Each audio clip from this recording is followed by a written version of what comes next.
नमस्कार दोस्तों, आज हम पढ़ेंगे 6 क्लास की बुक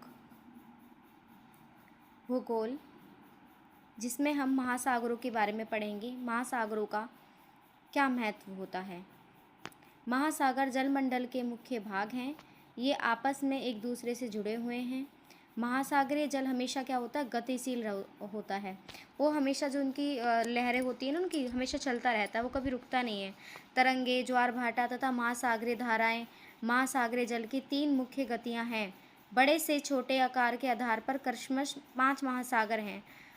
पहला कौन सा? प्रशांत महासागर, अंटार्कटिका महासागर, हिंद महासागर, दक्षिण महासागर तथा आर्कटिक महासागर।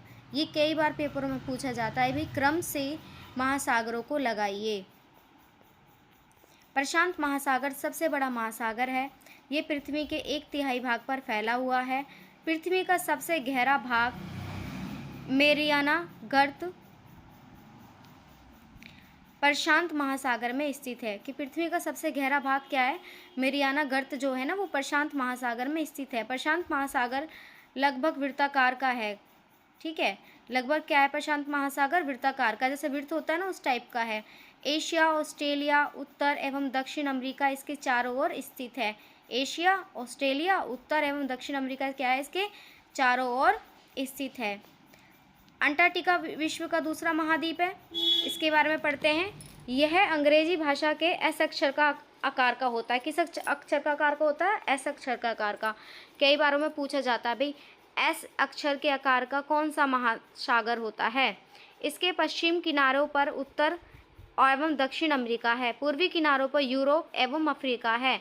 अंटार्कटिका महासागर की तटरेखा बहुत अधिक दंतरित होती है। तो इसमें सबसे महत्वपूर्ण लाइन ये हो गई कि यह ऐसे आकार का होता है, और जो इसकी दंत रेखा, इसकी जो रेखा हो गई ना, तटरेखा, वो बहुत अधिक दंतरित होती है।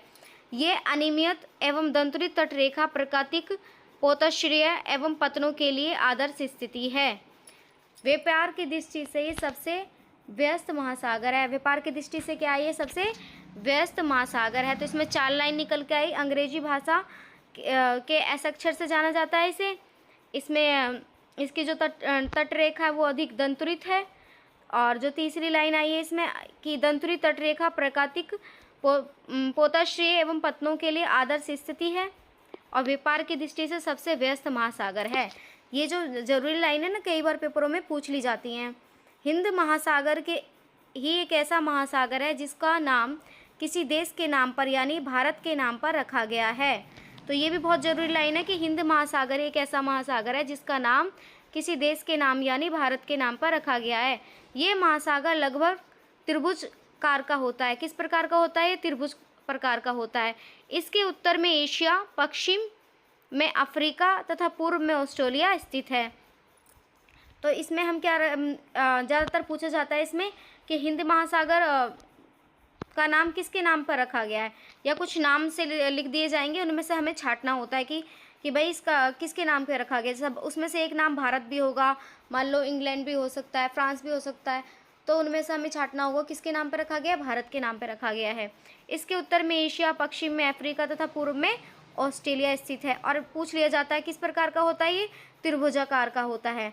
दक्षिणी महासागर अंटार्कटिका महाद्वीप को चारों ओर से घेरता है। कौन सा? ये 4th महासागर है जो क्या करता है? अंटार्कटिका महासागर को चारों ओर से घेरता है। ये अंटार्कटिका महाद्वीप से उत्तर की ओर 60 डिग्री दक्षिण अक्षांश तक फैला हुआ है। कहाँ से फैला हुआ है? महाद्वीप से उत्तर की ओर 60 डिग्री दक्षिण अक्षांश तक फैला हुआ है। फिर है आर्कटिक महासागर उत्तर ध्रुव वृत्त में स्थित है। कहाँ स्थित है? ये उत्तर ध्रुव वृत्त में स्थित है। ये उत्तर ध्रुव के चारों ओर फैला हुआ है। ये जो है ना, उत्तरी ध्रुव के चारों ओर फैला हुआ है। ये प्रशांत महासागर से छिछले जल वाले एक सक्रिय भाग से जुड़ा हुआ है। कि प्रशांत महासागर से छिछले जल वाले एक भाग से जुड़ा हुआ है, जिसे बेरिंग जल संधि के नाम से जाना जाता है। ये बहुत जरूरी लाइन है। किसके नाम से जाना जाता है? बेरिंग जल संधि के नाम से जाना जाता है आर्कटिक महासागर को।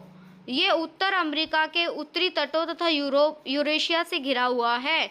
ये भी जरूरी लाइन है। ये उत्तर अमेरिका के उत्तरी तटों तथा यूरेशिया से घिरा हुआ है। आपको ये वीडियो कैसी लगी कमेंट सेक्शन में कमेंट जरूर करना। लाइक और सब्सक्राइब करना। धन्यवाद।